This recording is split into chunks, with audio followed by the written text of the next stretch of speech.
Welcome back to the SmokeScreen Podcast, episode 84. 84. My name is Chris, and this is my co-host, Honey Mustard. What's happening? You're an asshole. Oh, you've been holding that back. I was going to say that. Oh, my God. Oh, my God. I'm sorry. sorry. That'll be a different story for a different time. Maybe that'll be an after, extra overtime, whatever we call it. Yeah. Holy shit. Overtime. I was not ready for that. Sorry. I love it. I want you to put your hands together. There goes to the neighborhood. And welcome him to the stage. Big round of applause. There goes to the neighborhood. Anyway, we are back. We had a couple weeks off, and that was nobody's fault. It was just That's right. One week you had something going on. Another week, last week I had something going on. Anyway, so we're back, and before we get started, let me mention this again, so I don't have to rearrange it this time. We're gonna start live again. Yes, we are. We're gonna do a live show, live call in with Chad and people calling in, or so exciting, or whatever. Maybe it's get on Discord, but calling in essentially. And we're gonna try that and figure it out. Also, I'm glad you mentioned Dunkin' Egg, because we need to find out that schedule. Yes, we do. And get back on that Sunday night thing. Great news that I forgot to tell you. My new schedule, I'm off Mondays, so I don't know if you can work something out. Ass. That is good. Yeah, I went to 4-day weeks all the way that. until when is it? September? Yeah, they offered 4-day weeks because it's the slow time. It's called lock-in. So I get a lot of time off. I can take a lot of BTO, but now my regular work week is Tuesday through Friday. So awesome for that for me. That is so awesome. if maybe we can get back to something there and figure out like what's the best day for that call-in show. Yeah, and Because if we don't have to work Mondays, man, You don't we could feel maybe so bank a couple. yeah, that would be cool. so you don't feel so rushed. Yeah. Because I know how it is, and It's- especially yeah, you got matter to of drive fact, home and yeah. all that stuff Thanks too. for being with us. We're out of here. Yeah, but all right, well, have a good one. Yeah. No, we want to talk about. We did a podcast on this before, right? Or Yes. is this one of those things we talked about? No, We thought we we did. I definitely think we did. did. Okay. It was. I think we combined this one and Yes. the The other one. secret. The Secret. Yes. Treasure hunts. Yes. Because there's a new documentary out on Netflix. So Forrest Fenn, and we talked about this. It's been probably 5 years I'd say. at least. Yeah. So this guy, the basic story of this is, this old man, Forrest Fenn, he was cool, super cool dude. He was a World War II vet, pilot, got shot down twice, avid outdoorsman. He went out to Yellowstone and out west, is out in the Rockies, and he was a huge, fisherman, fly fisherman, Yep. avid outdoorsman, all that stuff. Super cool dude, and his interviews are outstanding. I love to hear him talk. He sounds just like George W. Bush. Yes, he sounds does. just like him. Anyway, super cool old dude, and his whole thing was, the story was so cool because he had kidney cancer. If you remember, I believe it's kidney cancer, and he was going to go out, and he was kind of prerequisite to that. He was a huge artifact collector, so he had money because he had Native American artifacts, Indian artifacts. He had gold and silver and like enough to stock a museum. yeah, it was like his house was a fucking museum out in New Mexico. He lived in Santa Fe, where George R. R. Martin lives. Oh, really? Santa Fe, New Mexico. Yep. So he had money. Obviously, had been a collector for many, many years. He was 80 years old. Right before that, a few years, he was supposed to die. They told him, you got 3 to 6 months, whatever it was, maybe a year. His plan was to go out to his favorite spot in Yellowstone and take this box of treasure, literal treasure, and I mean a copper box that had gold and silver and trinkets. gemstones and trinkets and artifacts and all this Yes. stuff. $1.3 million at that time with gold, and literally lay on this box and die out in the place he loved. That's right. And I love the way he puts this. If you remember, we talked about in the original podcast, is he said, the problem was I got better. He said, it's a cool story. So he said, well, I'm going to live now. I can still bury the treasure. Well, he didn't Yes. say bury. I'm saying bury. He never said he buried this treasure. He just put it out there. And so he puts this treasure out there where he had planned on going to die. And he wrote this book. It's a long memoir about him and his past, and it's really cool if you read some of it. Because I did read a lot of this. I don't have the book, but I read a lot of the excerpts and stuff online. You can see the whole thing. Because it was expensive. It was like a $90 book. It was thick, hardcover. This dude went and sold this at one bookstore for a while. That local Santa Fe bookstore. That's right. The lady sold it for him. And anyway, it had this poem. And he wrote that poem, and that led you to the treasure. And he announced it essentially through that book, and it became this phenomenon for a while where they say over 350,000 people went out looking for this. Yellowstone had never seen anything like it with traffic. And the problem is, of course, is a lot of people had never even been camping. And you're going into Yellowstone in the wild. And well, he just said it was in the Rockies. Right. Not His just only Yellowstone. clue was it's somewhere in the Rockies north of Santa Fe. That was literally the only clue at the time. Dude, yes. People were going out there dressed like from where they're from. Yes. Just thinking I'm going to be out here for a day. Yes. You had people going out there in shorts and snow. You had people going and trying to cross dangerous rivers. There's grizzly bears. There's snakes. I mean, this is the real wild. This ain't your backyard where you're from, where you can go out in the woods and there's a couple squirrels running around and maybe a deer. That's right. This is the fucking Rockies. Dangerous place, but gorgeous, obviously. Anyway, 10 years this box laid out there. And again, it is an actual copper box. Had big gold nuggets and coins and, like I said, gemstones and diamonds and emeralds and Indian artifacts and all that stuff. 10 years it took, and somebody finally found the shit. And it was all confirmed. It was found. A lot of conspiracy theories popped up from that, like, because the people had died. There had been 5 people that died. I finally found it. Yeah. I have been searching this whole time, scrolling. It's episode 32. Which The Secret. Oh, The Secret. A treasure hunt and the Forrest Fenn treasure. That's 32. So, wow. Yeah, look at us sitting in your old living room. Oh, that was the old living room. Yeah. Damn. Okay. So, yeah, We go had back just- and watch that one. It's Yeah, we were. 53 That was minutes. just literally 32 weeks into this then. 'Cause Wow. we were back then. We were doing them every single week because we lived together. Yeah. So yeah. Anyway, 10 years it took, and finally this dude found it. The thing about Forrest Fenn was he would respond in emails every day. He'd respond to everybody. Anybody that he would stay up late at night, his daughter said. He He's loved 90 years old. Yeah. It was. Yeah, Because he was 80 when he buried it, right? 80 when he took it out there. And so he had always said from the get-go, don't do anything an 80-year-old man couldn't do. That was, and just read the poem. You don't need anything else. There's no other clues. Just read the poem a few times. You got to get boots on the ground. And That was the only rules. this new Netflix docuseries, it focuses on like 3 or 4 of the people searching Yes. for it.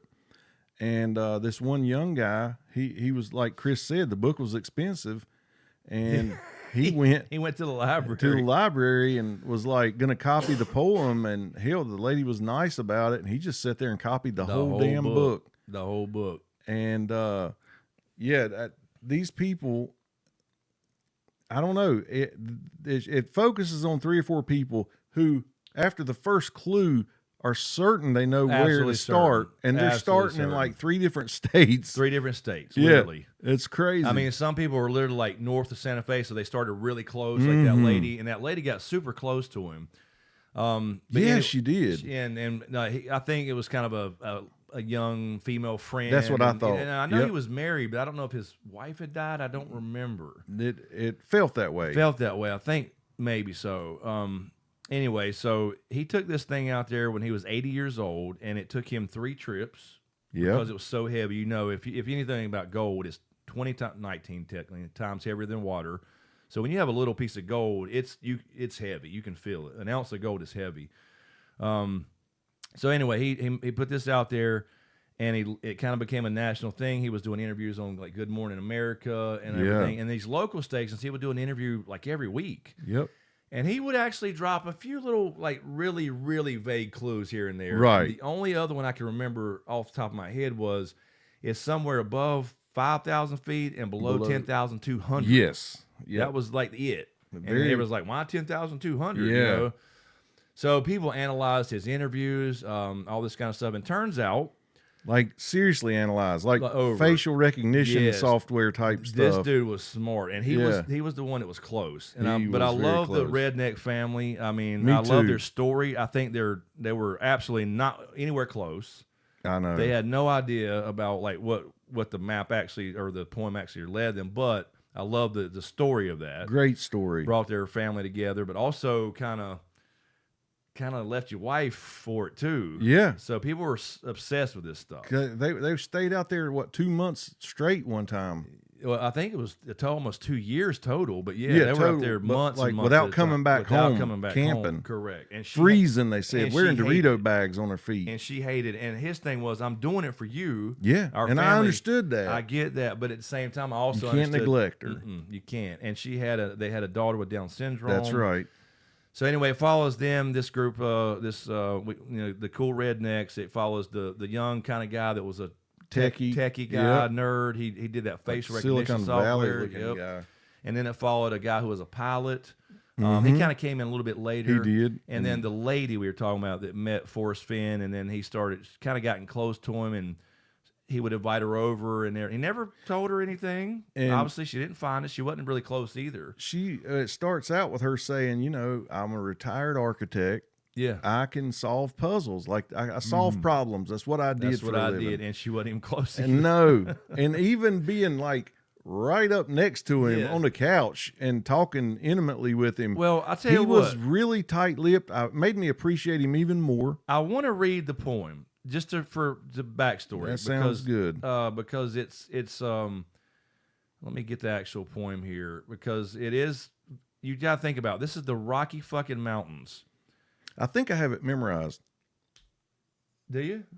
Yeah. Okay. Let's see what we got here. It's one that April with his surest suita, the drought of March hath pierced to the ruta, and bothered every vein in sweet liquor, of which virtue and kindred is the.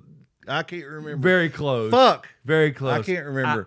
I want the knife. Yeah. Please. Fucking remember the Ides of March. Damn it. We ain't found shit. All right, hold on. Let me read this poem. Let me pull it up. I thought it was on that page. But just imagine this. The reason I want to read it, because imagine this and the entirety of the Rocky Mountains. Like how many places this could be. That's That's what I That's- kept trying to explain to my son. correct. Like, Dad, think about that. Yes. You got this little 10 by 10 by 4 yeah, it was like, box. exactly. It was a small copper box with grain all of this rice in a football field or something, they said. Exactly. Okay, here's the original poem, and I want to read this just for that context, and then at the end we're going to talk about what's going on now. We got a little shocker with the documentary. Okay, this was, and he said he changed this a million times, like he would reword things because he had all these interviews he did. As I've gone alone in there, and with my treasures bold, I can keep my secret where a hint of riches new and old. Begin it where warm waters halt, and take it in the canyon down. Not far, but too far to walk. Put in below the home of Brown. From there, it is no place for the meek. The end is ever drawing nigh. There is no paddle up your creek, just heavy loads and water high. If you've been wise and found the blaze, look quickly down your quest to cease. But tarry scant with marvel gaze, just take the chest and go in peace. So why is it I must go and leave my trove for all to seek? The answer I already know. I'm done. I've done it, tired, and now I'm weak. So hear me all and listen good.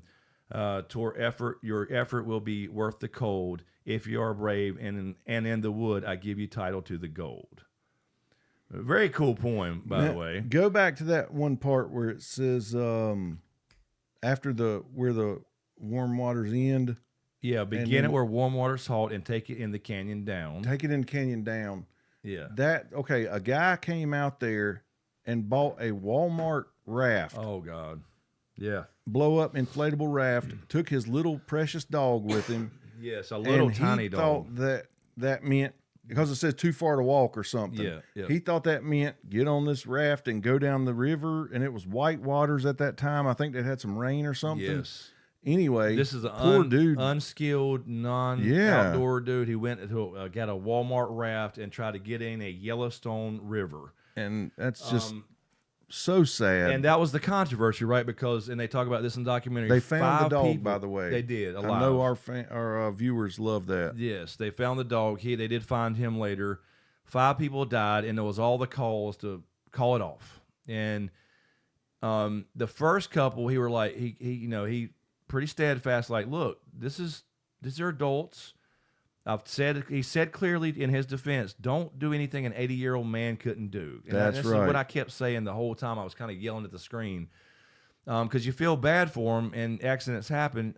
But like people were rappelling down with too short ropes and stuff. Right, yeah. They would try to go in the Grand Canyon with too short ropes. Jeez Louise. And it's like 80-year-old dudes don't He's not going to do that. rappel. Right.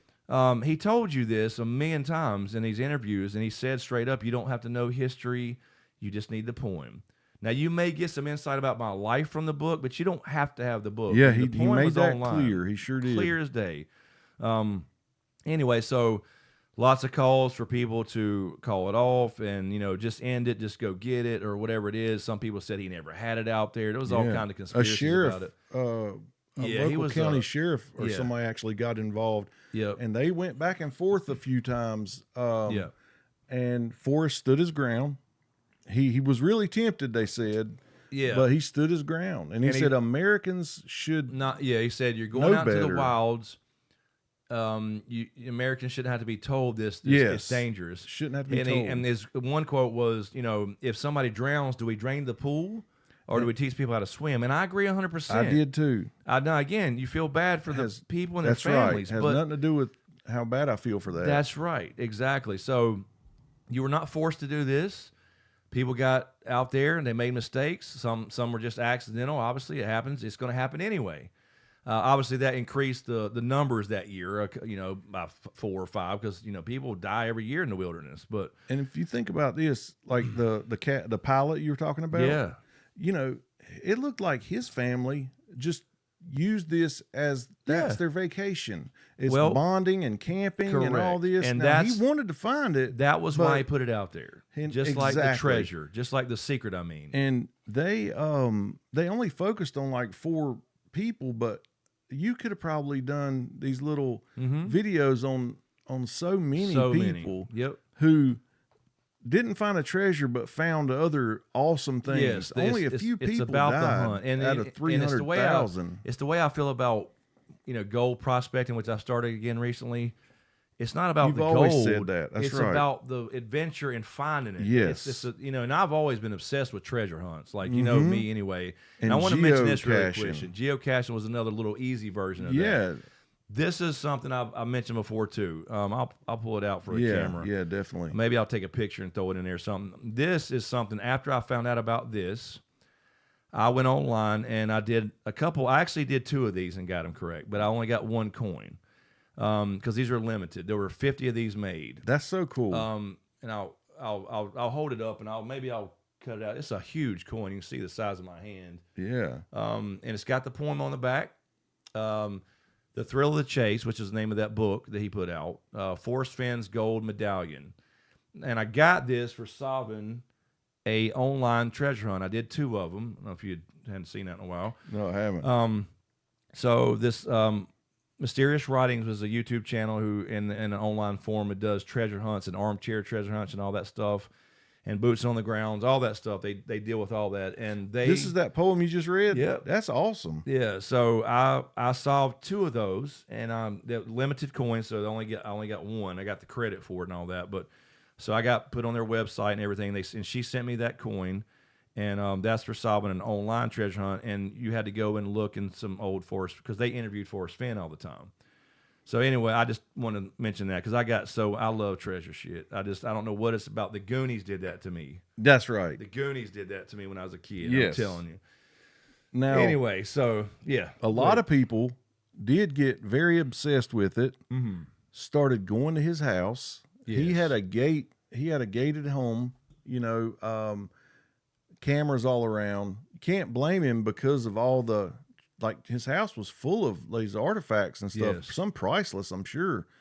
And but people like literally jumped the fence. They came home one day. Oh God, that one dude. Guy was coming out of the guest house with a chest with had clothes in it, towels or something. And the cops came, and you can see the body cam footage, and he's just saying, "Now you're telling me you came here because looking for treasure or something like that?" Right. And so I thought the book led me here. I thought the book led me here. Yeah. But you broke into he literally broke the glass, walked in this guest house, and it was an actual like a chest, but it had towels in it. Yeah. And used the bathroom. Yeah, went didn't in the flush. fridge. Yeah. Yeah, Like, made himself at home and then got busted, and he just kind of like, I thought the poem, but no, you didn't. Forrest's daughter, who's pretty old herself, pulled her gun on him. Yeah, and held him at gunpoint. held him at gunpoint till the cops got there. You know, these are Westerners. You don't fuck around out That's there. it. They don't. They're all loaded, locked and loaded. But yeah, it came to be where and I always thought about that. I think we talked about that the first time was, somebody could have got a hold of him, held a knife to his throat, tell me where it's at. That's right. And that's what I was always afraid of. But yeah, his family was getting harassed and all kinds of stuff. His granddaughter was getting stalked. Yes. Now, the worst part about it was that after it was over, nobody believed it. Yeah. They thought, this is bullshit. We don't know this guy. Why is he anonymous? Yeah, he wanted to remain anonymous. Yes, he did. So here's all these people who think they've got this figured out and they're close. Yes. And then they say, okay, it's found. It's over. That's it. And everybody wants to know where it was found. And how close was I? I do understand that. Yeah. You need closure. But they all thought they were so right that it was bullshit. And it was so many. There's still conspiracy theories, by the way, that it was never out there, that he sent his grandson to get it and all this kind of stuff. And so the proof, the picture after all the outrage, they put a picture of Forrest at his table with the treasure. Yes. That didn't prove a damn thing to anybody. Right, because that could have been older. And he had it the whole time. All the metadata off the photo. They did. They made it look sus. Yeah. They absolutely did. But turns out after it was over, that's when the shit really picked up with bullshit, like people, that dude breaking, or not them, but people coming out to their house, people knocking on the gate all the time, still sending in letters. It reminded me of when Forrest Gump stopped running. Yeah. The people following him did not know what to do. He's like, I think I'm going home now. And they're like, yeah, these people were just, yeah, they couldn't be over for you them. had, the dark side of all this. It's funny, stuff. both their names are Forrest. I didn't even think about that. That's true. The dark side of all this type of stuff is the obsession, is that you had people losing their families. They spent their 401ks to pay for these trips. That's right. To stay out there. Probably lost jobs. And relationships. A lot of that happened, but that's the people this obsession took over. So that's the dark side of this kind of thing anyway. But you're always going to have, no matter what it is, you're going to have people like that get obsessed. It's the same as conspiracy theorists. It's the same as flat earthers, all that kind of shit. There's that side that's going to be off the deep end. And now, in their defense, you need closure. Yeah. I agree with that. Like, I understand. I've been looking at this for 10 years. I've been out there several times. I've looked online. I've done all this research. Can you at least tell us exactly where it was and give us the solve? Because Right. you had all these. I remember I watched the videos, like all the solve videos. And I'm like, but I'm just sitting here in North Carolina. I don't really know about the Rockies. But I was smart enough to know, okay, hot geysers and all that up there where warm water's halt. Well, that's going to be where waters, that's where two hot springs run into a regular river.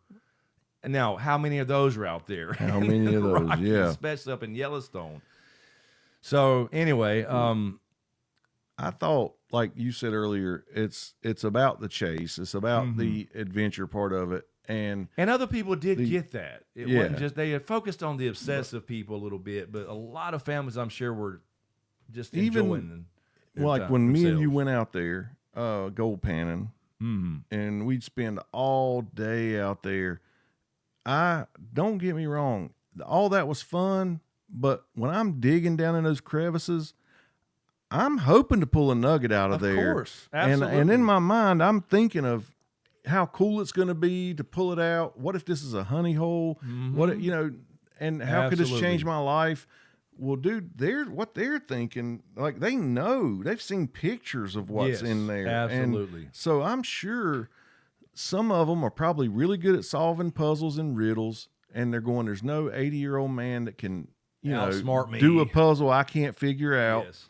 Except And for they've already spent this money or whatever they plan to do, like a lottery ticket. Yes. How you dream about what you're going to do I'm with gonna it. get this, pay this house off. I'm gonna buy this. I'm gonna, my kids' tuition. Yeah. And you talking about in those days, I mean, it was buried in 10 years. So now about 14, 15 years ago, I would guess, right? Something like that. Yeah, It was actually that's right. taken out there when he was 80. Yep.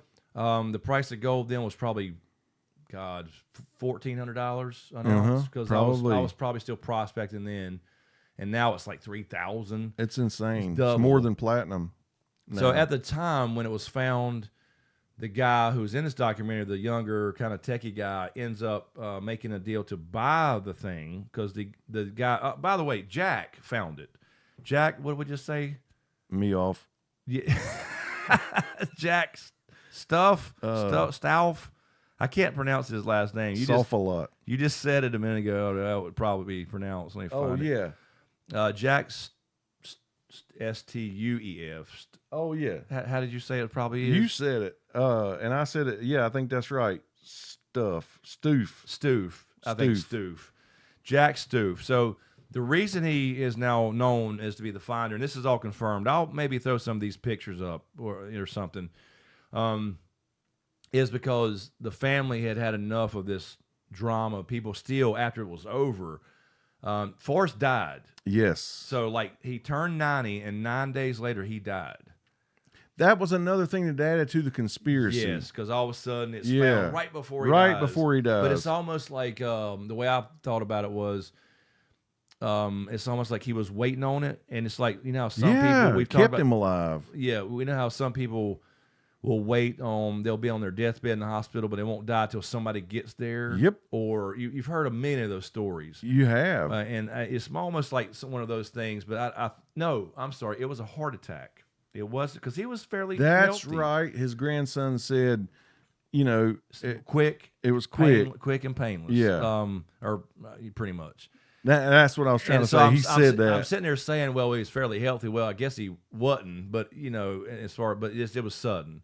He wasn't like on the decline, and he was still mentally sound and sharp and doing interviews and all that stuff. But think about that. I mean, he was answering hundreds and hundreds and hundreds of emails. A day, 100 a day, they said on average. Kept him sharp. Oh, yeah. And he loved it. He loved the attention. He loved the media. But this guy knew his shit. He had been, this dude, 90 years old, had been through a war, shot down twice. This is a tough old motherfucker.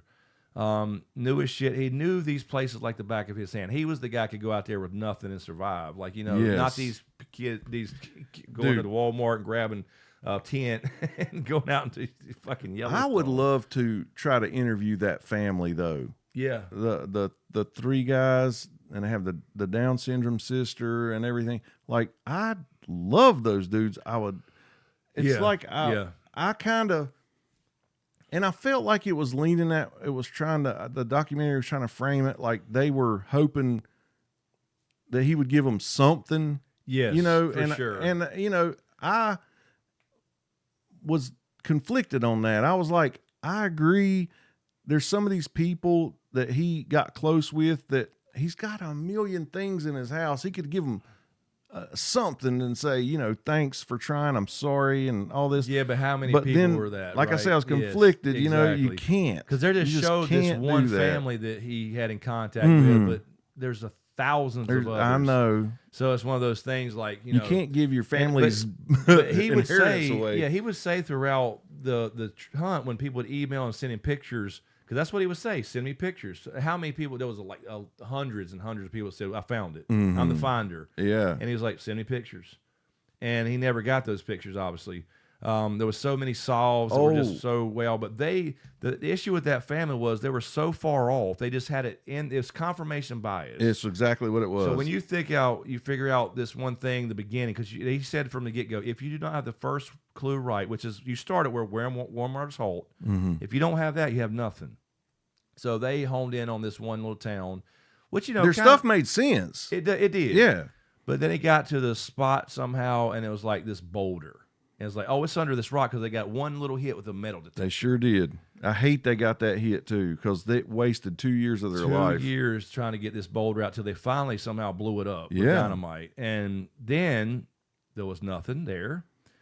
And then they thought, well, it's a proxy treasure. What's a treasure to him? Exactly. They're some riddles and puzzles are like that. Sure, but Like he they were made it- thinking, like if you find this, he will give you that chest of yes, stuff. this certain spot. Yeah. So they narrowed in on a bear's head statue that had been, and they cut it off or something. They actually cut one off. They had found this bear statue out there somewhere and sent him a picture. And then the day they sent him that picture, That's it was right. announced Say, that it was found. And they said, oh, it's us. It's us. So they're they waiting. had a long ride home, and They're thinking Forrest is going to contact us. yeah, they sent that before they left the picture. They go home, and it's all over the news. It's announced that The it was Forrest Fenn treasure has been found. That's us. Oh, The dude, I problem felt with so that is sorry for them. they were so locked in on that, like that conference, because anything you see from that point on is supporting your theory. Like the F on the The F. thing. Like they were Exactly. They really try- seeing this stuff. Now, see, the problem with that one was he read a line in the book, not the poem. Mm-hmm. It said I was in the middle of something, which made him say, okay, it's between the F, it's between this and that, and it's a triangulate in the middle, and that's where it is. Dude, I was going to ask you this.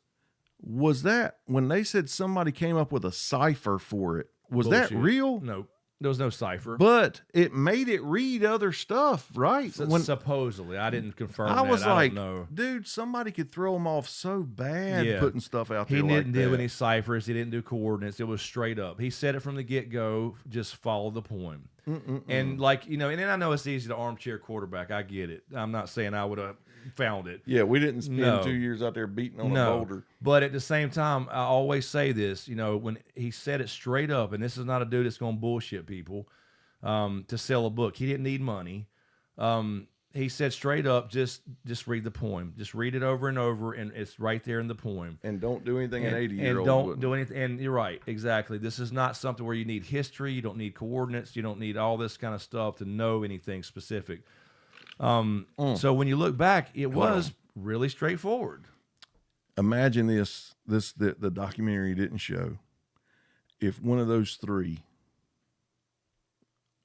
kept arguing and saying, he said an 80-year-old don't do anything. Why are we doing this? Why are we doing this? Can you imagine the tension that I mean, it did bring them together. You could tell. Yeah. But I'll bet sometimes out there in those fucking woods when they're camping, Oh, yeah. they went to bed without talking probably. 100%. No doubt about it. And they said, the one kid, I think he was strung out on something that Yeah. saved him, It which saved is good. him. That was awesome. But they had they'd mentioned having some, not a good relationship with dad, all Yeah. that kind of stuff. And then that's what I said. I was kind of talking to the TV, like, I get what you're saying, dude, but you left your wife for months at a time, and she hated this. And they didn't really say that at the beginning. They said that a little bit later.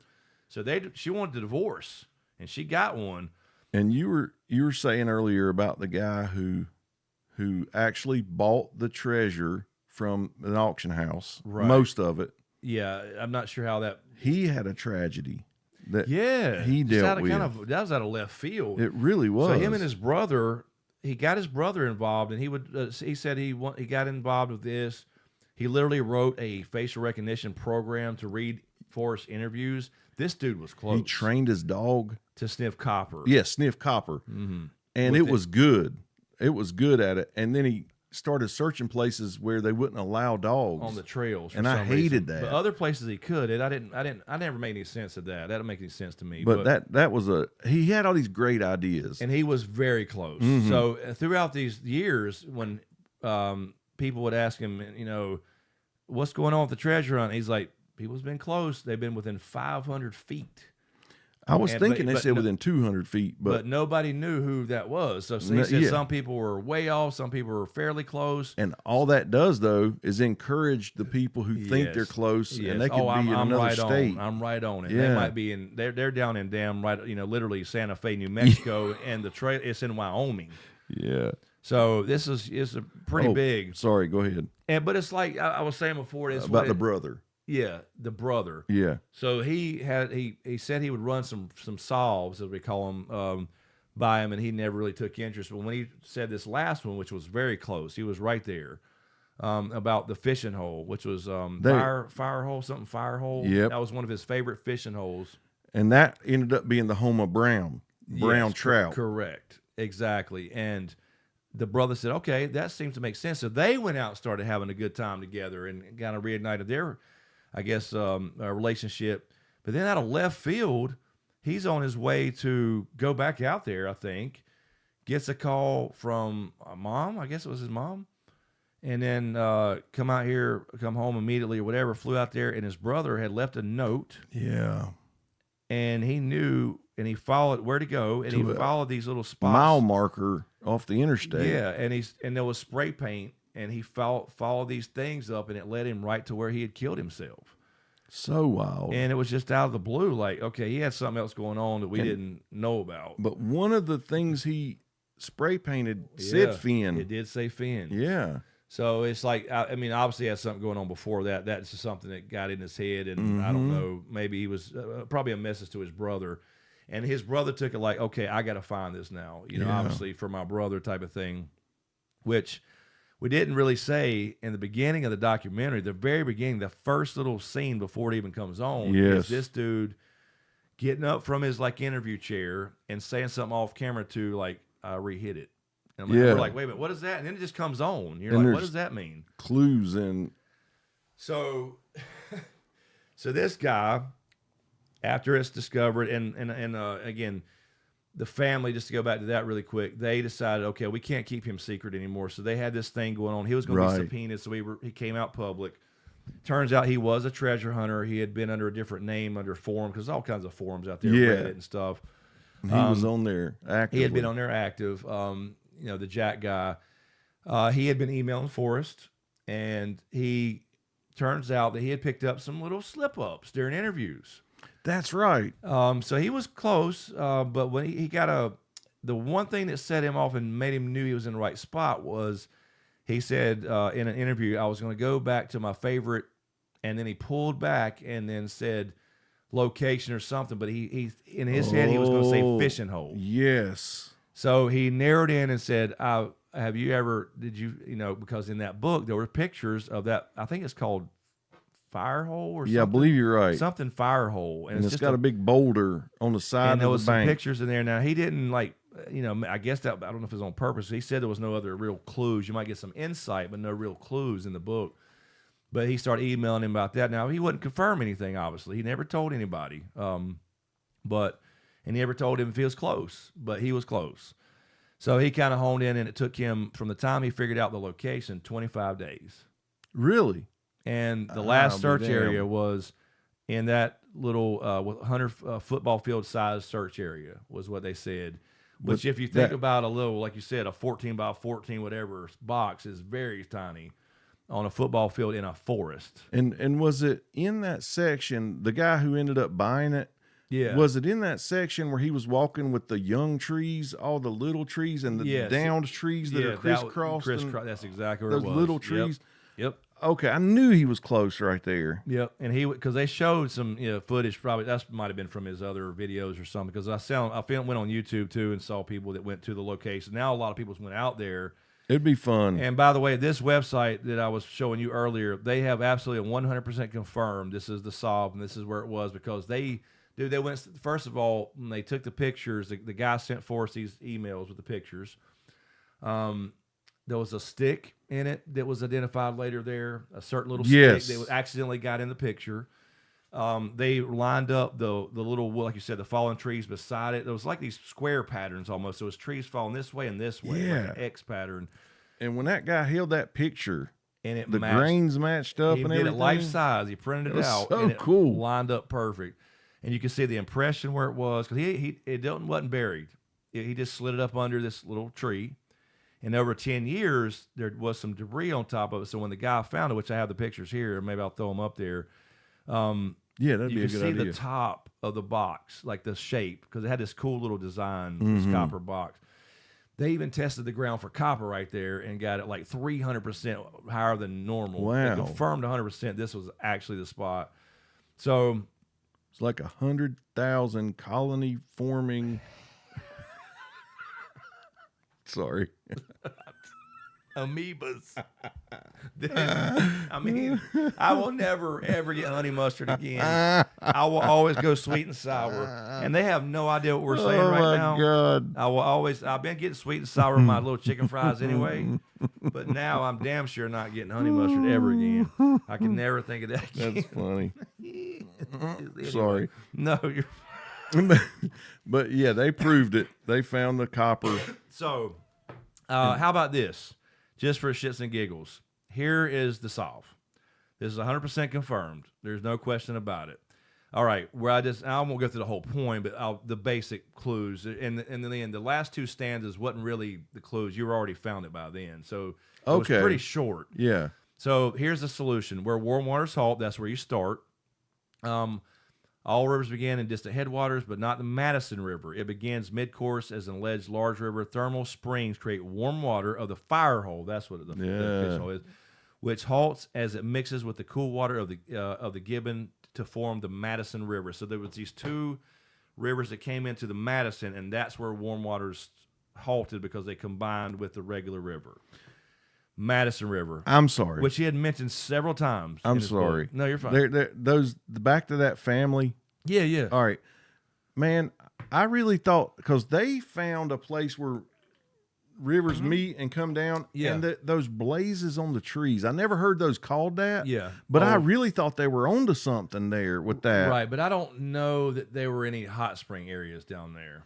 No, but I'm saying, remember they justified everything, they but they justified did everything, find correct. where two rivers met and came down, and but it was when they were the ones that honed in on those blazes, and evidently loggers notch trees and call it blazes. They're trail markers. Yeah, there's trail markers. Yeah, and they call it a blaze. And in his poem or something, the word blaze was there, and they honed in on that. Yeah, and there was an actual blaze there. Now, Jack said that when he got there, it was very, very worn down, and you could barely see it. Oh, there was one at the solve site. Yeah, because it was okay. It was marked. That was where you go in the woods. Yeah, but I thought they were the only ones that I remember talking about it. But now other people I remember back in the day when we were talking about this before, and I was looking at all this stuff. People thought the blaze could be. They knew it was everybody knew the original meaning of marking a tree, a trail marker. But there's other types of blazes, like a blaze on a horse. Yeah, and there was a big white streak on one rock on a mountain. They thought, okay, that's the blaze of a horse. Oh, yeah. So there's all kinds of theories. You got to think like that. You do. So where warm water halt, that's at the Madison River. Take it in the canyon down. Now, you literally drive, and he said, because the third line was too far to walk. Now, that was a relative distance for him because he's like, it was 4 miles. He was 80 years old. He said, not far, but too far to walk. So that was... So take it in the canyon down, drive downstream, because he means downstream from Madison River, through the canyon that was right there. Too far to walk, he said, for an 80-year-old Forrest, too far to walk that 4 miles. Below the home of Brown, put in below the home of Brown. This was the fire hole. This was his old favorite fishing hole where he caught brown trout. And there's an actual boat thing there. But when he says put in, he means go in the river. Because the next line says, no place further meek, no paddle up your creek. What he means is you go in the water, but you don't go up the creek, you cross it. And that's where it confirms it with heavy loads and water high. So you cross the river right there. You put in and you cross. So that's where he was at. So you crossed at that hole. And then you cross it, and then look for the blaze, which is in the tree, and look down, and that's when you go. That's where you go into the woods, and then that's where you start looking, and that's where it was. And it's got the whole map here and all that stuff. So that was the confirmed solve. And he did say back in the email exchanges here with Jack, it literally says here, yes, my home of Brown was the actual hole at the 9 mile hole. 9 mile hole was the actual fishing hole. So he says that was what his home of Brown was. Anyway, so that was the solve. And again, I understand that all the other people out there needed some kind of closure, which is why they had the families decided we got to let this guy's got to come public. So that all happened, and then you saw the picture of him. I thought he would be in this document. That's the only thing that disappointed me was he went public. They shared. Oh, thank you, Jarvis. They showed They showed the full pictures of him sitting there. They did. They released I was all so that. glad they did that. Yep. And then he decided to put it up for auction, which is okay. I don't know his background or money or any of that stuff, but it seems to me like maybe he needed the money because Yeah. if you're already got money, you want to keep some of that stuff at And least. here's what I'm thinking. That might have been what happened, what we were talking about, where you said the guy put the offer in, it was accepted, and then all of a 1.3 sudden, million, yeah. and then all of a sudden he didn't get all of it. I feel like the seller might have decided to keep some. Yeah, so he got something. We don't know exactly. He got definitely some pieces. He got that dragon There were a couple bracelet. nuggets that were like this big. Oh yeah. Oh, They were in their palm like this. Oh, gold. Yeah. And by the way, 1.3 is very low to me. I thought so too. If you know about any kind of gold prospecting, when you find specimen gold, which means it's in quartz steel and stuff like that, or nuggets that are that old and big, those are way more than spot price. Way. Now, when you're talking about like right now, Because nobody's going to smelt those. They want them just like that. They are exactly. They are rare and they are specimens, especially if they got quartz attached to, and especially if it's crystallized gold. There was some of that in there too. That stuff is worth way more than spot price. You're talking about triple, 5 times the value if you had money on it, but sometimes priceless. Yeah. So way more than 1.3 million today. Anyway, so this guy did get a hold of the box. Now he didn't use the box. We're going to talk about that in a second, but he did put the dragon bracelet. It was like an artifact that had gems and diamonds in it, but gold. Yeah, it was A beautiful. couple other things, and then he put a Bitcoin thing in there. It's rising every day. I thought that was cool as That hell. was cool. So he added a modern thing. So anyway, what ended up being at the end of this fucking documentary, this guy runs up to the producers, and that's what we had heard off camera, is he hid that shit again, and he announced it. Yeah. At the end of this documentary, after it goes off, it pops back up almost like a Marvel post-credits fucking scene. Yeah. And he says, by the way, I have hid my own treasure now. It includes some of this, and he showed the pictures of the box. It's a different box, gold, diamonds, the whole nine, and some of these artifacts from the Forrest Fenn find. Yes. And that Bitcoin thing he's talking And the about. Bitcoin thing and all that stuff as well. And he put it out there somewhere and wrote his own book that released on just a couple of days ago, the 27th of, we're recording on the 30th. Yeah. The 27th of March. The poem's already out there on his website. You don't have to buy the book. Yeah, this documentary is only 4 days old. Exactly. And then he says, and I hope you watch closely. Go watch the Netflix documentary again, because I did leave clues in the documentary. Sure did. And the producers had no idea. Yeah, they keep putting it on there. And they put a that they have no disclaimer. idea. Yeah. Exactly. And don't hunt for treasure. We don't encourage you to do this type of stuff. We had no idea. But the guy was smart enough to know that they're going to cut things out. And so he can't say the clues necessarily. Maybe he did. So it was where he was sitting. And if you look back at where he was sitting most of the time, because they did change some locations. Yeah. He had like a whole Death Star, I call it, of monitors behind it. He did. And the reason I call it the Death Star, because back at Microsoft, that's what we had at Microsoft. We called it the Death Star. Yeah. We had like 6, 8 monitors, That's for all so the cool. systems we had to take care of. And there's some potential, I'm sure there are clues on the monitors and on the wall. Lots of clocks. Yes. And coffee cups in different positions, and 2 coffee cups in one and one in the other. And so now Yeah. people are already analyzing when that. you said that downstairs about him not knowing what they're going to cut out and keep in, Yeah. that helped a lot. So when I'm going to watch it again. I am too now. And so seriously, guys, think about it. Your whole life, you X marks the spot, pirate treasures and everything. Yes. It's just fascinating. It is, and and what I love about the modern versions of these is these modern pirate treasures, I call it, treasure hunts or booty or whatever you want to call it, is just like we talked about in the original podcast with that one, this one, and The Secret, which is, I love The Secret. That's shit. so fascinating too. The whole idea is get off the couch with your family, go out and look for these things and see these beautiful parks and learn the history Yes. of these places, because The Secret was about the 12 different immigration groups that came in, through to America, that created America. And that's why he used these public parks that had these nods to these particular groups. And so that's why there's some in New York for Italian, immigrants, and then Charleston for African Americans, and all that stuff. There's different things, and you learn the history behind it, and you get out with your family. You go on adventures because that's what life's about. It's not about working You every s- fucking day. How many of those? You said 12. 12. 3 have been recovered. Some will And- never be recovered, but I want to be on that list so bad. Each one of these 12 to me are the equivalent of a Forrest Fenn because they have a puzzle, a poem, and a painting. A poem and a painting, and it's just one little gemstone. Ain't worth a couple $1,000s. Right. Ain't gonna get rich, but there's only 3 people in that fucking club. Yeah, It's a about club. being in the club. Mhm. Now, the first Chicago find on that one was 3 dudes together, so they're kind of all in the club. But so they did it That's as one fair. unit. But Yeah. the other 2 was 2 guys, and the second one was 2 guys. The third one was a dude and his daughter, and that was Boston. That was recently found back in 5 or 6 years ago. Yep. Because I showed you all that stuff. We watched the Expedition Unknown. Mhm. With Josh Gates, he went out there. That's confirmed right. it, and they found the rest of it. No, the one was that Chicago that was. The first one was Chicago, and that was like Which a year one after was the one that was like construction had happened and that was Boston. Boston. the That last was one. that was the So one. Chicago was found within a year. Cleveland was found 10 years later.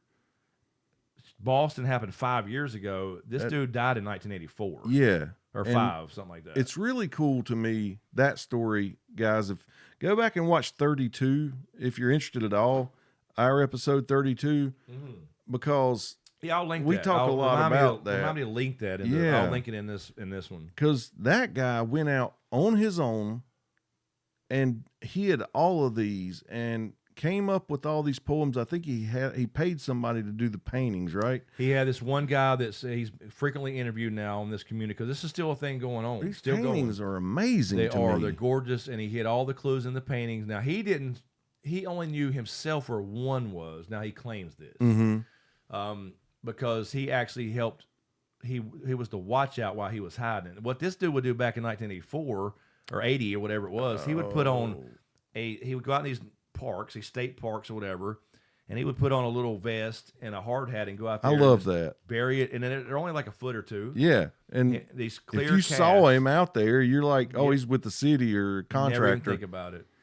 But some were easier, and they're pretty straightforward too when you think about it. When you look back, obviously it's hard to do. But anyway, 9 more out there supposedly. Now I think there's one here in North Carolina. There's one in South Carolina, never been found. I think a lot of these have been gone to time. There's so many of these parks got renovated. Yeah. And I think where he fucked up too was some of his markers and things were trees, and Oh, he never thought about. I think he thought these be found fairly quick. but that's why he went in these public areas. He thought they wouldn't be touched. Exactly. Yeah. But they redo parks, and the only reason Boston was because the Boston story is the interesting one because this was fairly recent. This is 30 years later. He gets there thinking, okay, this is where it's leading me, and then he gets there and there's a construction zone at the park, and he's like, oh shit, and he got there, dude, just in time because they had already. And he went and talked to him and said, I know this sounds crazy. If you see something, please let me know. They hit it. And they're in these like plastic. It's plaster. Yep. No, yeah. Well, it's a clear plexiglass case, and then Okay. inside there's a what do you call it? Pottery, not plaster, but they got the artist to do the container and a key Yes. and a ceramic. Ceramic. That's right. So little ceramic potteries, and they all have clocks on them and whatever. Yeah. You take that key and you give it to now the wife because they say, well, there's a new publisher that owns all this, so they say they uphold it. And the key, you present that to her, and they have a little ceremony and everything, and you get the gem. I love And that. you get a pin now on your lapel. I love it. And so that's why I'm just fascinated by it. So now Forrest Fenn has created, and I want to do this here for a small town. I really do. Something small and easy that, I've been thinking about making a geocache at my house now yeah. because I have that circle drive. Oh, I think yeah, it'd be yeah. easy for somebody Yeah. to come in and go I got out. one across the street. I still. know, man. I still watch them occasionally come in there. Because I see it getting found all the time, but they've changed it. See, I had it all rigged up cool with a magnet, looked like part of the fence. Somebody broke it. Dude, the cool one was I thought was the log. Still out there. And then the other one was like a tree house or something. I can't remember. Yeah, well, but- the first one was The birdhouse? a birdhouse where you pulled the thing. Yeah, the birdhouse. perch, and it popped. The That's bottom right. dropped out. I love that. That's gone because they built that shit up there and destroyed all the woods. Oh hell! So that just got wiped off the map.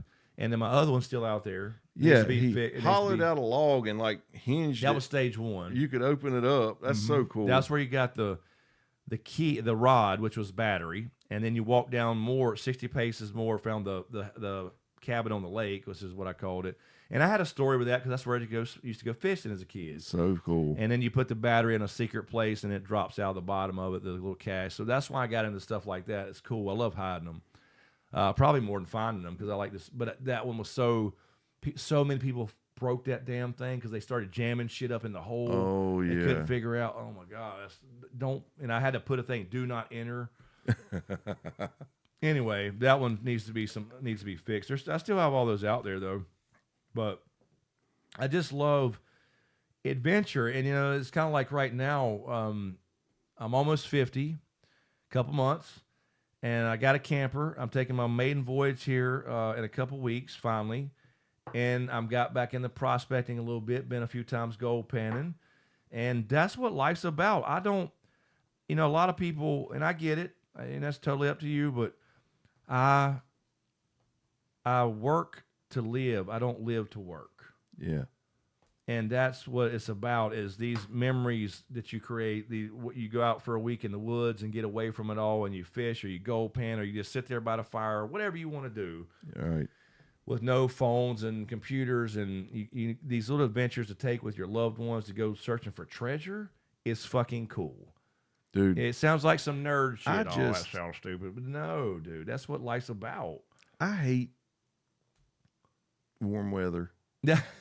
I just hate snakes. I love the woods. It's funny you said that. We found a little garter snake under our tire today. Really? Little tiny garter snake, little baby. Well, green. I'm paranoid now because at the end of summer last year, we had that snake in my house. And in your house is a little different story. Yeah. And that's just terrifying. And every year you see copperheads, but you just got to be aware. As long as you're making noise and you got something to, but they usually go before you even get there, especially in the woods. I will say this, and you worry. I've seen snakes around the Lochmoor, which are I found out from the ranger there, by the way. They're not even moccasins. They're just black water snakes. I've seen them there. As many times I've hiked down gold panning. Now, I've seen snakes in the creek, like I said, way off. They'll just swim away from you. But as many times I hiked down to that one spot, never had a snake, because as long as you're talking and walking and making right, and I have a shovel always just in case anyway, because I'm gonna dig. There are occasional rattlesnakes. That's I've never seen one. My mom came across one. That's very, very rare, but they're there. But I have never seen a snake in that area. And they're probably long gone before we get there. I got to tell y'all that last year, that snake, that was terrifying. In your house. My daughter was out of town, and she asked Landon if he would feed her cat while they were gone. And so it was about, 10 or 11 o'clock at night. He said, "Hey, I'm going over to feed the cat, and I'll be back soon." And I was like, "Okay." I'm in my recliner watching TV. He is the back door. I hear something bang, and "Daddy!" I thought there was an intruder. I went running in there with full intent of body splashing somebody. And then he said, "Snake," and I'm like, I would have rather it been a man, an intruder, an armed robber with a gun than a damn snake in my house. Mm-hmm. You want to talk about giving you the heebie-jeebies? Came in the back with the back porch, right? Yeah. Yep. So hell, look at Australia. Shit. No, I know. I couldn't live there. I could not live there. I saw an Aussie Man clip the other day, just randomly. He does the voiceovers for animals, and there was an owl sitting on somebody's fucking grandfather clock. This wasn't in Australia, I don't think. This was just I don't even know where it was. But those huntsman spiders they have down there, they're huge, and they'll be in your house. Dude, I told you about the time at Uwharrie taking a shit in the damn bathhouse, and I was looking at a fucking mouse spider in the corner. Dude, okay, I'm not trying to be graphic. There's bathhouses where this campground is, so you can go in there and you can take a shower and got bathrooms. We're in tents, So I was in there. I sit down to do my business, and I'm in a stall. It's like in this bathhouse, it was like 4 or 5. There's pretty long. And I get down. I'm sitting there. I'm looking up, and I noticed something out of the corner of my eye, like a dark spot. And like looking at my phone. But now the phone has no signal, so you can only do whatever. Oh, you know. I remember that. I forgot about that though. I see something out of the corner of my eye, like over here, like out of my peripheral vision. I look over there, it's a fucking mouse spider. Now, when I say mouse spider, I think that's what it's called. It's about this big. Holy shit! It's like a tarantula, but it's not an actual tarantula, right? But it's huge, and I'm like, I'm sitting there exposed, dude. Yeah, the worst possible position you could be in. And I know, you know, I know spiders just don't run and attack you, you know, like in the movies or something. But I'm still like, you don't see that every day. I did this. I put the camera on real slow. I don't want to scare it, and I was like trying to get close to it, and I kind of got as far as I could stretch out and took a picture. It never moved. It was alive. I've seen it moving, but it never scrambled away. I have that picture somewhere still, and I'm finding it. See, that's what you always think you're seeing out of the corner of your eye. Yeah, but it's never that. It's never that till it is. Till it your pants are around your ankles. Exactly, literally around my ankles. But seriously, every time you see something, that's what you think. There's a fucking spider. Mm-hmm. You know? Yeah, that's what I mean. But yeah, that's that's part of being out in the woods, man. It is. But like today, just this little garter snake, and it was just under the chalk, the wheel chalk, and she was worried about being a I said, no, it's not a copperhead. I've seen a million baby copperheads. They have a certain pattern. Mm-hmm. It's a green garter snake, and it was a little baby. And that's the thing though about snakes. I don't know how we got on snakes, but around here with copperheads or anywhere really, you don't want to run to babies. No, they have no control over their fucking venom. You'd rather be bit by an adult than a baby. Yeah, because they can keep pumping. I was when I was like 20, me and my buddy were renting a house from his parents, and I was out in the backyard one day and saw a baby copperhead, and was just fascinated by it and just kept watching it. And the neighbor next door, I guess he was about my age now. Yeah. He told me that. He's like, dude, don't be fooled by that little thing. Yeah, you know. Exactly. There was, I will say respect. that, though, there was last year, maybe 2 years ago, there was a baby copperhead in my garage, right in the Shut about a up. foot or two, yeah. So I mean, I was standing right there, saw it, and literally had the shovel hanging on the wall right there where I got all my things hanging up on the side, and I grabbed it, and I kill those. I don't fuck with copperheads. I hate to take these tangents, but how about when we were cable guys and it got hot? Oh my God, dude! All the wasps that come out. I mean, we had to open boxes every day, and I'm telling you, 75% of them had wasp nests in them. Now, them. one thing you'll learn about shit like that is, and I know we're off the rails here a little bit. That's fine. Like black widows. Every pedestal. The great thing about black widows, every pedestal has one. That's right. That's it. There's no more spiders in there. That's exactly right. There are no more creatures. They're not going to bother you. Just you can reach down in there. Those green cylindrical things that would be in the call corner them of your yard. or dog houses. Or the dog houses are the bigger ones with the vents on Yeah. them. Dude, one. Always in there too. Yep, every time. And if you don't see it, that's the problem. Right. I don't mind when I see one. They're creepy as hell, but at least you know where it's at, and there's not another one in there. That's right. That's it. They kill everything else. But I told you, remember, I was on the ladder, and I had a copperhead under my ladder. Yes, I remember that. That happens occasionally. You get trapped on your ladder, yeah. and your feet are already hurting, regardless if you had them shanks and them damn boots or not. So you're trying to shoo a copperhead away so you can get off your fucking ladder. We had the worst boss. I had. Oh my God! I had this one pole I was going up. That's the whole podcast right there. I saw a picture of him on Facebook. James the other day, saw me and him fight all the time. I've got PTSD from this motherfucker. I do too. I fucking Chris and him. That was funny. But I had a pole. I said, dude, I'm not gonna do this. There is a huge hornet's nest up on this damn pole. And dude, he would die to prove you wrong. That's right. That's what I was gonna say. 100%. He drove 2 towns over to come to my job site and climb that pole. He was swarmed by these hornets. And I don't know if he got stung.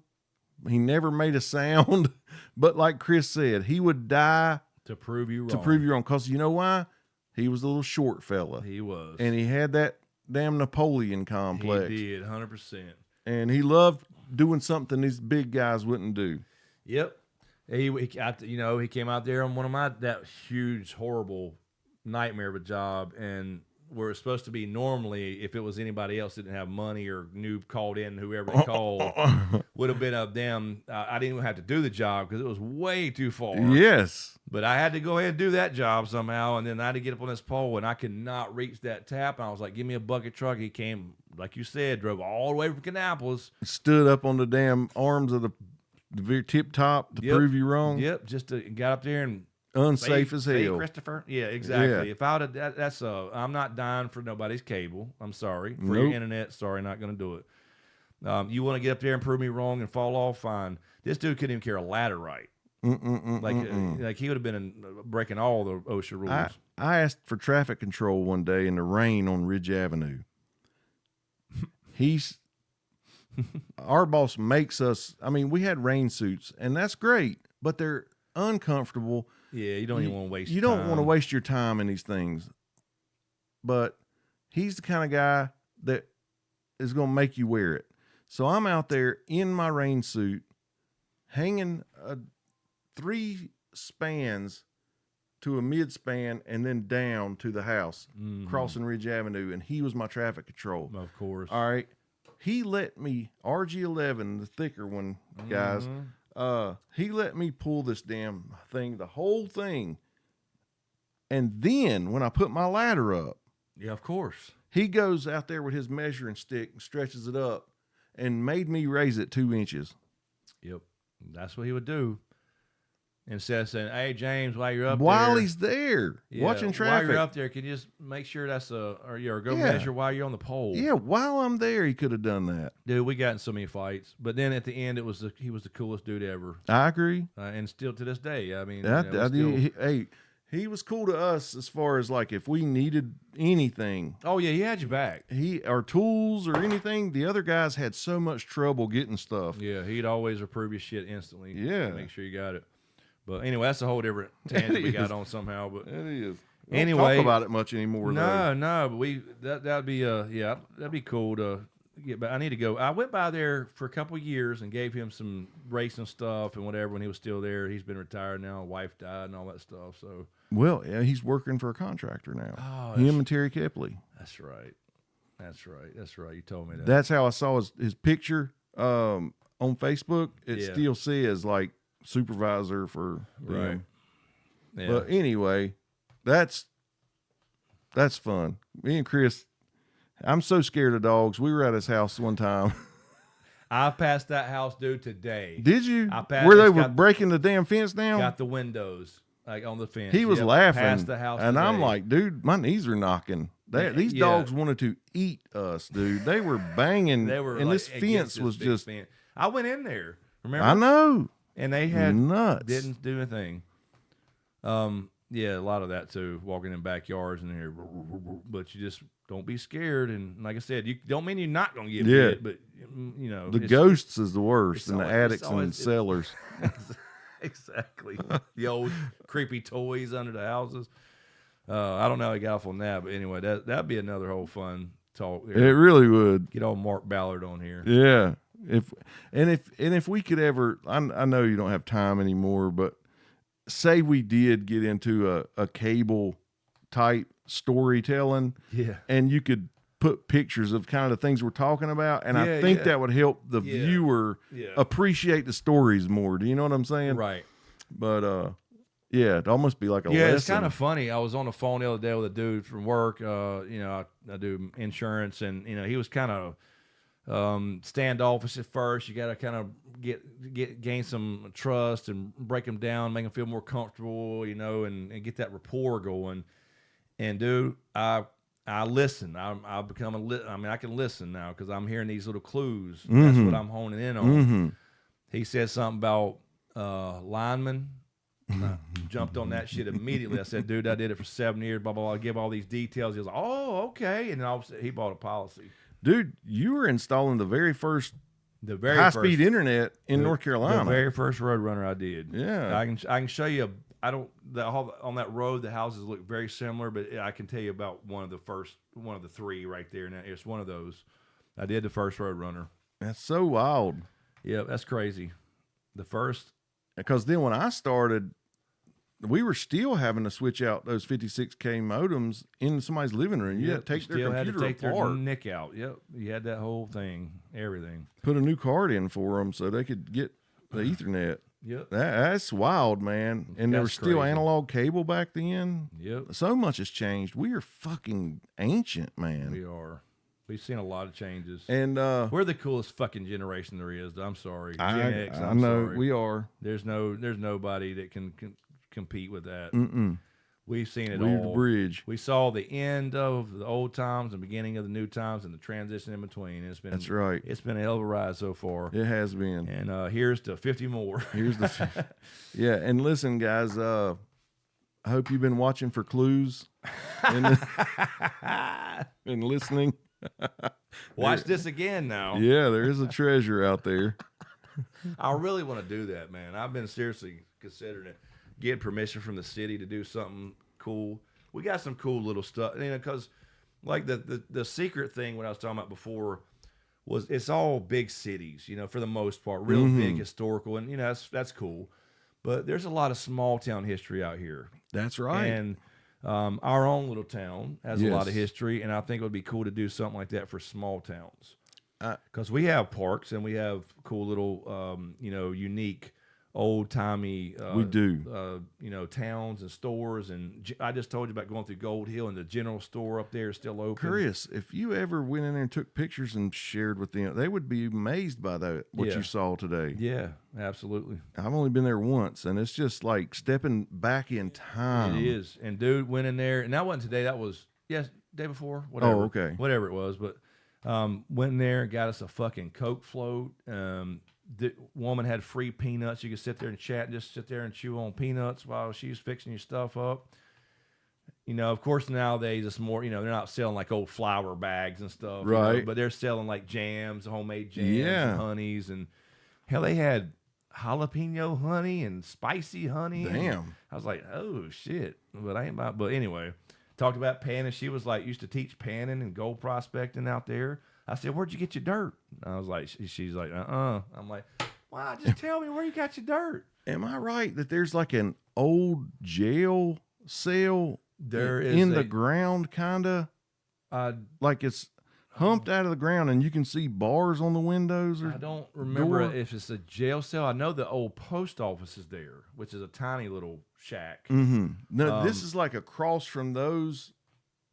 I've Like- only been once, but Yeah. but I felt like it was for that little tiny ass gold mining community. Mm-hmm.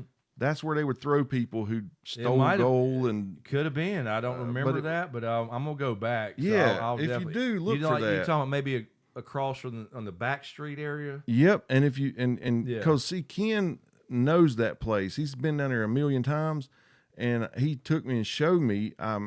But I feel like it's right across from there, and it's like a humped up out of the ground. So if you got thrown in this jail, you had to go down, Yeah. and then there's old ass bars on there. It reminded me of Young Guns. Yeah. That little pit they were in. Oh God. Oh, yeah, Young where Guns they was 2. damn pouring damn shit down in them. Mm-hmm. But I got two lots of news for you, good and bad. What you want first? have you heard they're doing Young Guns 3? Yes. Emilio Estevez did a press conference. Please tell me. And 'Cause- all of them are signed on.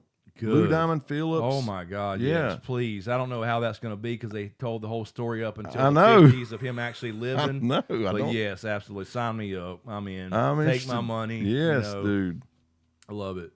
But anyway, I guess we're good there. I mean, we talked about some treasure. We got off on a little tangent, but that's okay. We can do Yeah. that. We're allowed to do that.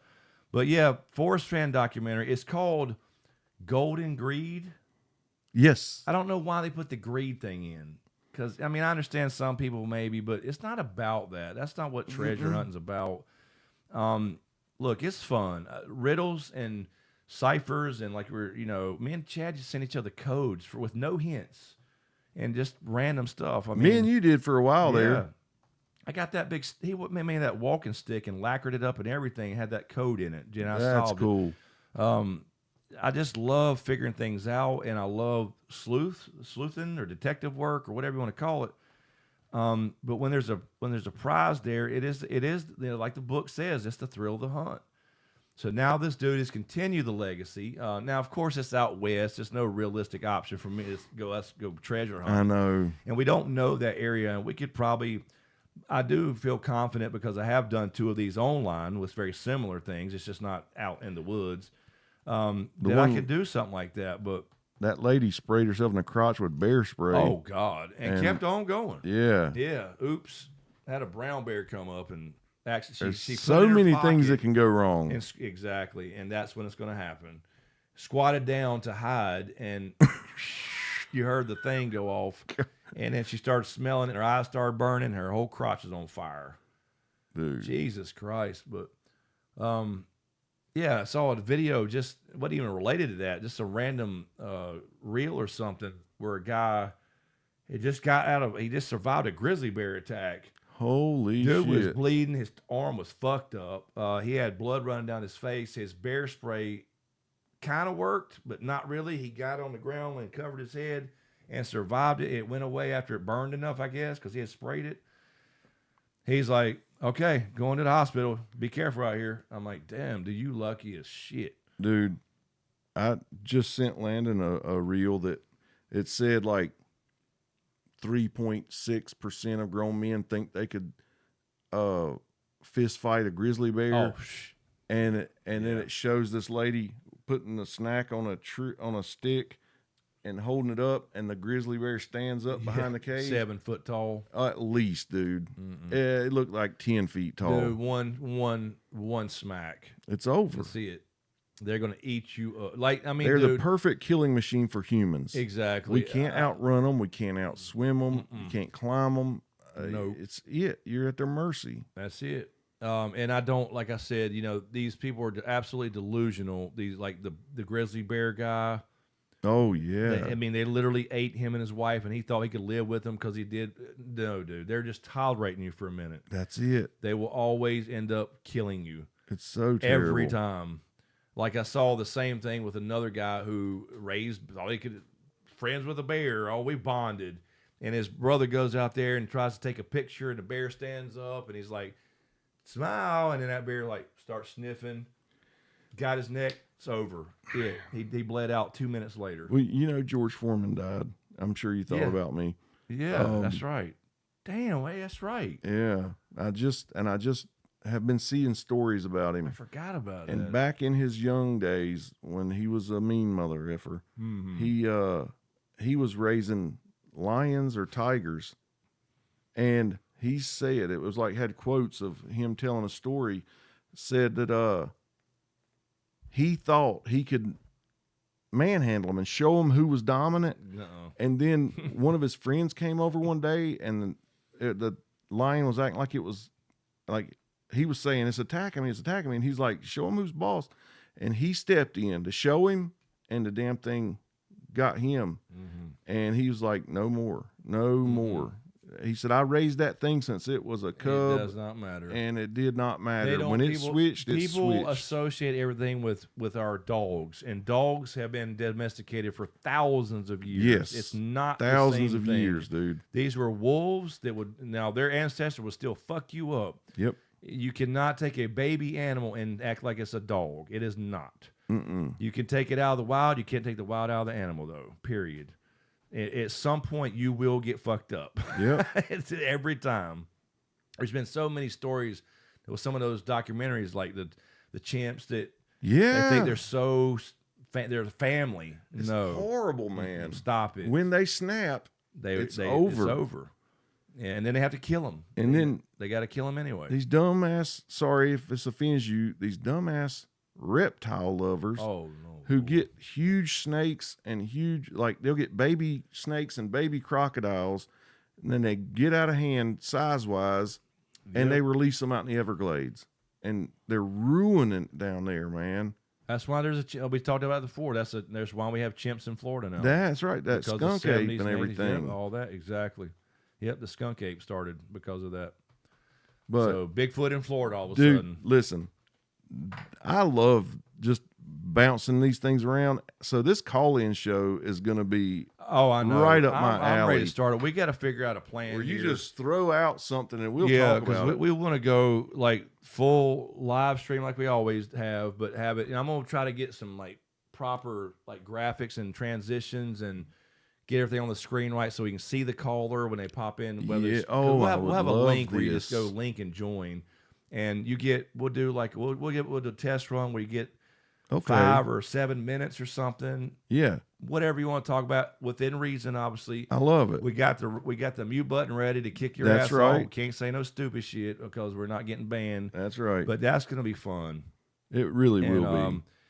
Get to hang out live. It'll be live streaming to another degree. The next level because the chat will now also be hearing this person talking. That's right. And they It'll can be weigh more in. interacting. Exactly. So we're gonna have fun with that. We got to figure out exactly what we want to do, when we'll start it. We'll do a test run. I love it. We'll do a test run and get it because the reason is I need the computer over here. I need Okay. to set up where I can see everything.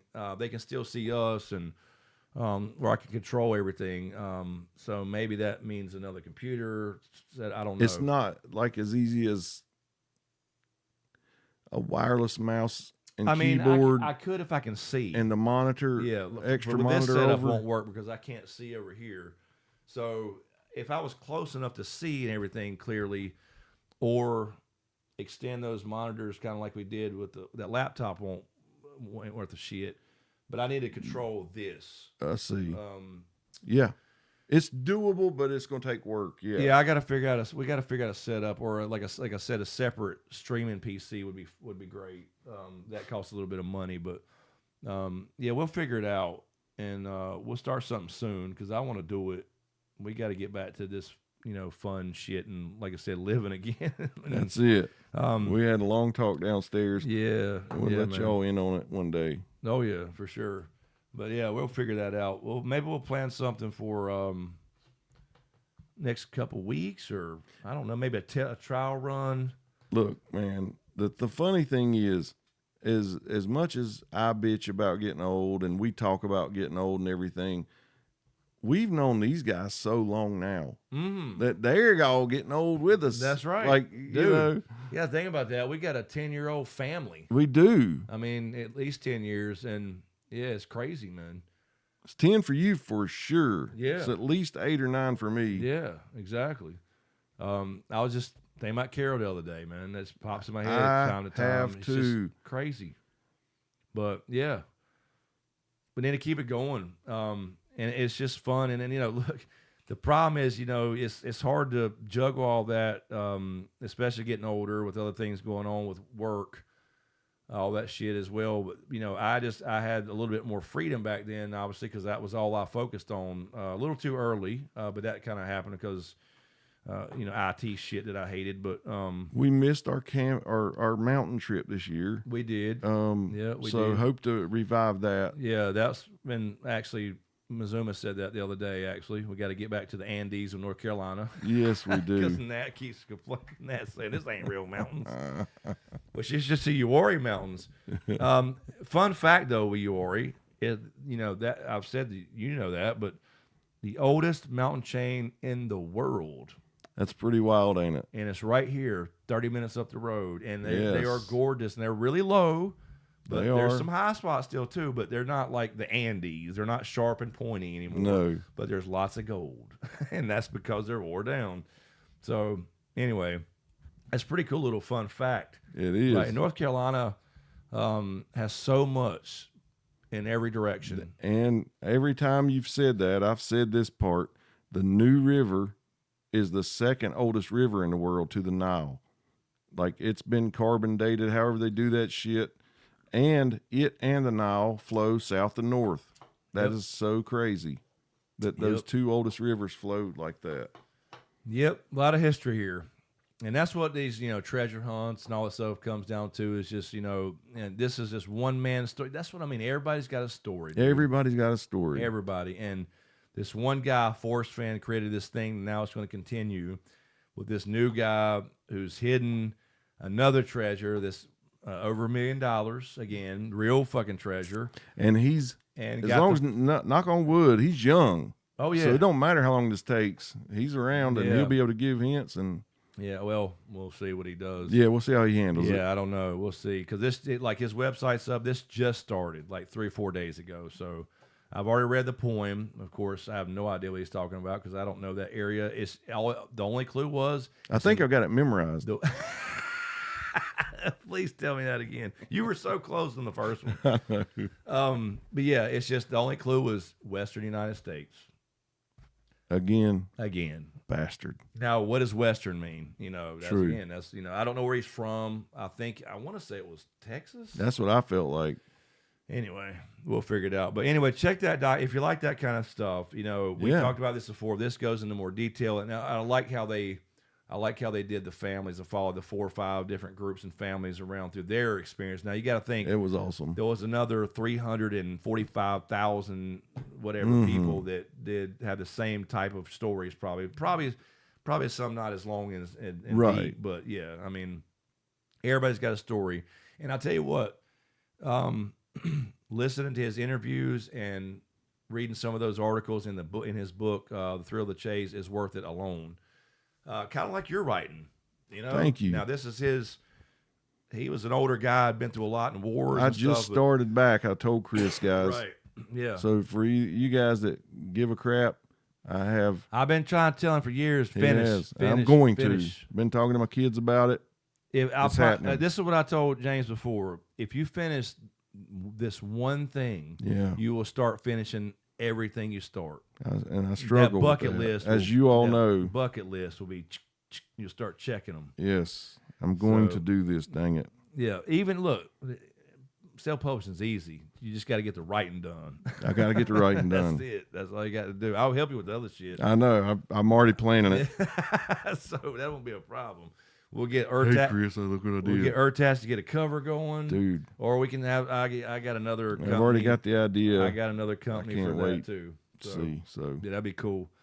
Yeah, I'm ready to see it. I'm ready to see it right here. We're gonna unbox it, or you can unbox it. I can't wait because there's nothing like that feeling. Even if you never sell a copy, exactly. Obviously, you're gonna sell a few copies, but yeah, I don't unboxing that book. But all righty, well, I guess we got to get going. Yep. We do have to. I have to work one more day before I'm off for a month or close to it.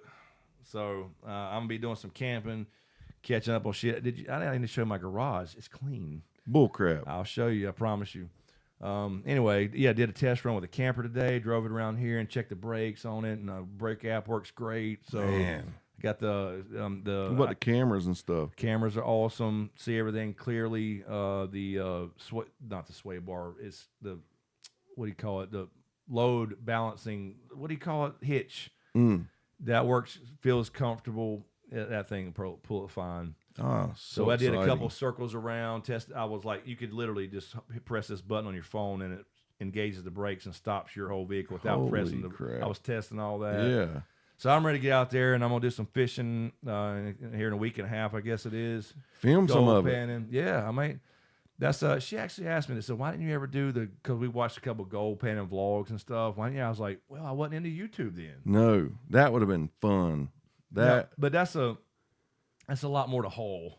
It is. It's a lot more to haul down there, set up cameras, but it would be cool. Yeah, y'all would enjoy that. I could at least use my phone. Yeah, iPhones are just as good as any other fucking camera now. But yeah, maybe document some of that sometime. Be cool. But yeah, ready to get back out. You think it's worth going back to that place where we were doing it? Yeah, that's the exact spot. That's where we went. Not that exact spot because I dug out that hole so deep. Mm-hmm. Now there's some flood gold back in there, but it'll be fine. But up from that spot, yep, dude. Oh yeah. I screamed like a little girl when I pulled out my first picker nugget that I could pick up. Oh, I'll bet. Because it was like, oh shit, we started getting thick, chunky stuff. Dude, we were down there. My ear was in the water. Digging so that hole was at least that deep. Hey, oldest mountain range, Baker. There's some old ass gold there waiting. There's still a lot of old gold there, and Baker was in his swim trunks. Oh. That too. He was a little younger in his swim trunks. He just said fuck it and got in. Man, because we were in that hole so deep. But like any deeper than that, we can't do anything without a dredge. You know? But when you find, we're gonna get up. We're gonna get back in there. We're gonna find some gold. and I'll take some picture of that. So I will be doing a lot of panning. I need to go back with you. I actually brought that up to the kids and said, Chris is going to go camping. We could go drag our tents and camp out around his camper. Yeah, fuck yeah. That would be fun. Yeah, we're just, like I said, we can take as many trips as we want. We're just going to take the maiden voyage fairly close and just I think it's a good idea. And we're going to go out there and do some panning, do some fishing, and got all my new Potted meat and crackers. Yeah, exactly. No shit, we got that. You got a whole everything kitchen in there now. Yeah, but I'll be grilling. I won't even use the griddle much. I'll be over the fire. What about that outside? Don't you have outside set up? Yeah, the griddle. Yeah, but I'll be over the fire if I can be. Hell yeah. Yeah, you just put the thing over the fire, man. That's gonna be the cool part. But that's always fun. It's always fun just sitting out there and cooking over a fire and just fishing and sitting by a lantern. When we used to go, that was when we had our best time travel, alien conversations. Oh yeah, that lasted all night. Relativity and nerd. Yeah, shit. breaking out all these damn timelines. Well, this would have to do this and this and this, and that's what we got to get Ho back on. We were talking about her earlier talking. Got to get him back on that. See if he'll wake up. See, anyway, sorry, it's a different story. Man, dude, this turned out to be a fun podcast. I hope that it comes across. Yeah, I know. We don't have to stick by one I topic. hope long. it comes across because I've enjoyed this. Yeah, that's what I mean. I love these, and I would love us to be able to take off a little bit. And I always hate to go back to that, but you got to make money doing it, and we could just do it all the time. Dude, I would do a daily show. I would too. If we had, if we made money to pay the bills, and I wouldn't, I would there was absolutely a way do it to do every it. day. And dude, my life would be, I don't know, so much more fulfilled. I think. Yes, I'd feel. Yes, the purpose of everything. That's what I'm saying. Because everybody, the goal for everybody is to have a job. You know what I mean? That doesn't feel like work. And my whole life, I tried to do that. And because I did that, I kind of neglected some of the other things in life, like a retirement plan and everything. I know. So I took these cool ass jobs that, paid me cash under the table and stupid shit like that. And so, I find myself at 51 trying to play catch up. And we're trying to play catch up and get that nest egg going for when we're a little older and can't. Anyway, that's if I would have done all that, yeah, maybe I could go, okay, I'm on a YouTube. It's like I always compare, like my buddy Baker, who I used to go every year with gold pan, and we'd camp for a week at a time. He did it right, dude. He not only military from the time he was 17 up until 50 in the Guard, because he did 20 something years active. Oh yeah. Also simultaneously in the sheriff's department as a deputy, and he retired at 50. Dude has a place at the beach. He has had 2 campers so far. He's already sold them because he's doing his youngest son's already like 21 in the Eagle Scouts. He's now been a scoutmaster for both his sons now, fully retired. He's like, I called him up the other day. I hadn't talked to him in years. We talked for about an hour. He's like, let's go. I'm free now. Fuck it. I'm not in law enforcement anymore. We'll dig in the bank. I don't give a shit. Man. He was always paranoid about where he dug out there. Yeah. Because if a ranger comes up and get in trouble, he didn't want to lose his shit back then, obviously being a deputy and everything, but he don't care now. I mean, not that we would ever mess anything up. I mean, but you know what I mean? He was paranoid about, because you can be in the creek and not in the banks and stuff. Mm-hmm. Anyway, so, yeah. I mean, he did it right. He said, but rest of us trying to play catch up. So we're going to be all right. It's we're just, going to figure it out. It's We'll just, figure damn it. But, once it's figured out, you feel a little bit better. That's right. You got to get to That's that point. right, man. But because I mean, look, I enjoy kind of sort of what I do. I enjoy what I do. I don't enjoy some of the aspects of it, like I told you before. And that's the thing, it's not fulfilling in that way. And I can't do it forever. My voice is art. You've heard me crack since I started this job. My voice, and I talk for a living on YouTube. You talk for a living. But it has changed you because it used to be me sounding more like you are right now. Yeah. Because I noticed about 15 minutes ago, 20 minutes ago, your voice started cracking. Starts cracking. Yep. And that's what happens every day. Start, middle, end of the day. Yep. and I'm sitting there, all trying to clear my throat. But yeah, so that can't last forever. But I could talk for a podcast or a live stream once, instead of all day long, Yes. every single day. So anyway, all right. Well, All right. it's midnight. We got to get out of here. Some people got to work. This is a good long one. Yeah, we got a little. What are we at? I love it. Oh, that's only an hour and a half. That's About usual. That's cool. Anyway, we'll figure out something, and we'll do a test run. We'll set up something and try it out. Get a couple callers in here, or we say in callers. It'll be like there'll be a link. We'll set up. I'll set everything set up.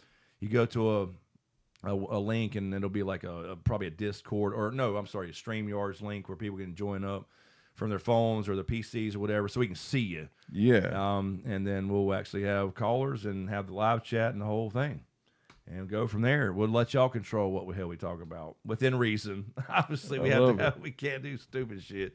But anyway, all right, we good to go? I think so. All right. Well, yeah, look out for that. I'll do some announcement or whatever when we figure something out on YouTube, on the little community channels and on social media. Follow us all there. It's all in the description of everything there, so look out for that, and we'll get that done soon and figure out when Dunkin' Eggs coming out. Yes. All righty. Hope y'all enjoyed it. Thanks for watching, and we'll let it. Oh. I can't do it anymore. Fade to black.